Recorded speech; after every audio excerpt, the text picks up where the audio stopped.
জোর দূরে আইছে মামা, কম ঠাম করে এলো, গরিব মানুষ তো, কিছু ভাড়া দিয়ে দেন। ভাড়া দিমু? আচ্ছা ঠিক আছে, থামাও, আর ভাড়াটা দিয়ে দেই।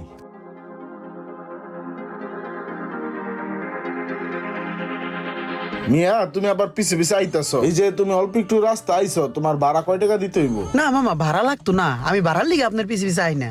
আমি আইতাছি মামা, ওই যে দেখলেন না একটা কি পাইছি, প্রথমে 20টা, তারপরে একটা সিডি, কি জানি লেহা, আমি তো বাংলা পড়ালেখা জানি না। আর একটা কি জানি একটা ইয়া, দেন তো মামা এটা কি সিডি মিডি শোনাচ্ছেন, আমি তো বুঝি না এগুলা। কি লাগছে কি লাগছে? চিঠিতে লেখছে বিকালের মধ্যে চেনটা ভাইয়ার কাছে পৌঁছায় দিও। এখন এটা তো আমি টোহাই পাইছি, এটা এখন কি করবো, কোথায় পৌঁছামু? হ, কাম হয়ে গেছে, মাতাল মাতাল ভাব হইছে। দেই ভাই মালটা। ভাই আপনার কাছে মোবাইল আছে? আছে। দেন তো।